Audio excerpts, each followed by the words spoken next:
یہی دلیل لبرل لوگ مولویوں کے خلاف دیتے ہیں, یہ آپس میں لڑتے رہتے ہیں, وہ کہہ رہے وہ صحیح نہیں ہے, وہ کہہ رہے وہ صحیح نہیں ہے, وہ کہہ رہے یہ صحیح نہیں ہے, وہ کہہ رہے یہ صحیح نہیں, آپس میں لڑتے رہتے ہیں. تو آپ نے اس میں یہ دیکھنا ہے ان میں کون لڑائی میں صحیح ہے, کون لڑائی میں غلط ہے.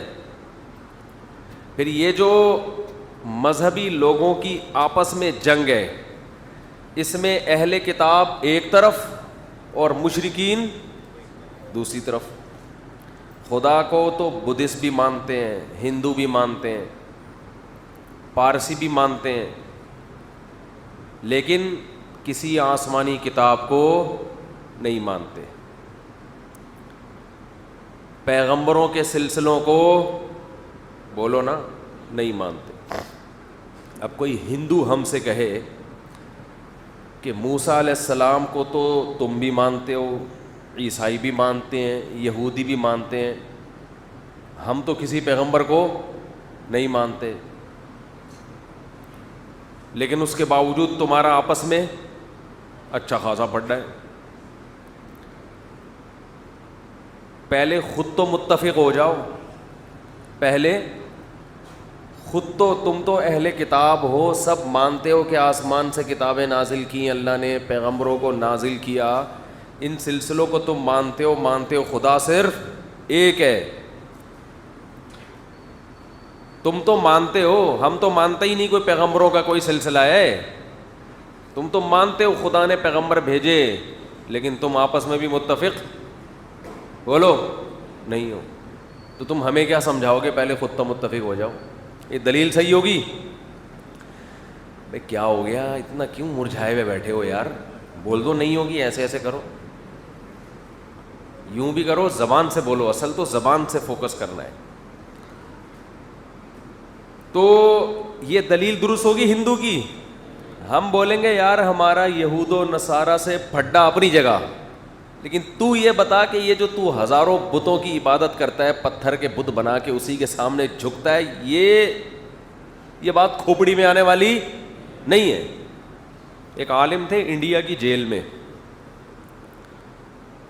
تو وہ کہیں چھوٹ کر آ گئے, ان سے کسی نے پوچھا کہ کہیں رہا ہو گئے ہوں گے, ان سے کسی نے پوچھا, انہوں نے اپنا ایک واقعہ سنایا کہ ایک ہندو میرے پاس جیل میں آیا, ہندو میرے پاس جیل میں آیا, کہنے لگا اسلام پر طنز کرتے ہوئے کہنے لگا کہ یہ دیوبندی اور اہل حدیث اختلاف آپس میں کیا ہے.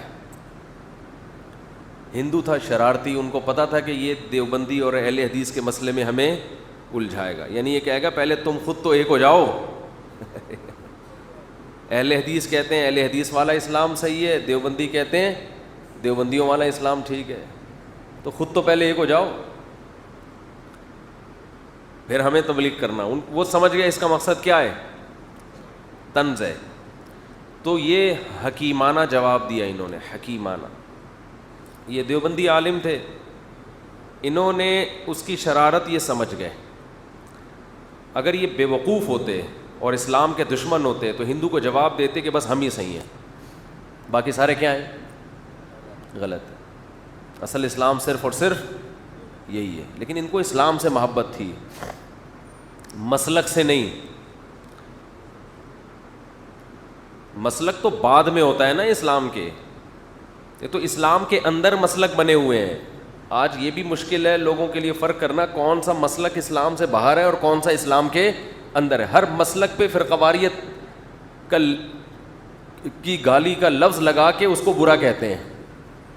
نبی نے فرمایا 73 فرقے جنت 73 فرقے بنیں گے جن میں ایک جنت میں جائے گا, تو وہ ایک بھی فرقہ ہی ہوگا. یہ جو کہتے ہیں نا میرا کوئی فرقہ نہیں ہے, یہ تو اس حدیث سے باہر ہو گئے. بہت مشکل ہے بات سمجھانا, بہت مشکل. نبی نے فرمایا میری امت میں 73 فرقے ہوں گے, جنت میں صرف ایک, باقی 72. تو وہ اس کو بھی نبی نے فرقہ ہی قرار دیا ہے. تو یہ جو کہتے ہیں میرا کوئی فرقہ نہیں ہے, تو اس کا مطلب یہ ایک نیا ان 72 میں سے ایک بنا رہا ہے جو جہنم میں جائیں گے. لیبل سب نے بڑے اچھے اچھے خاندانی قسم کے لگائے ہوئے ہوتے ہیں. تو وہ ہندو نے پوچھا کہ اہل حدیث اور دیوبندیوں میں فرق کیا ہے, وہ چھیڑنے کے لیے نا, انہوں نے کہا کوئی فرق نہیں ہے, وہ تھوڑی ٹانگیں چوڑی کرتے ہیں, ہم تھوڑی پتلی کرتے ہیں, وہ یوں کر لیتے ہیں, ہم یوں نہیں کرتے, وہ تھوڑا زور سے آمین, ہم کہتے ہیں ہم بھی آمین کے قائل, ہم کہتے ہیں تھوڑا آہستہ کہہ لو. لیکن اتنی بات ان میں بھی زبردست ہے, ہم میں بھی, کہ ہم بھی ایک کو مانتے ہیں, ہزاروں کو وہ بھی نہیں مانتے. خدا ایک ہی ہوتا ہے.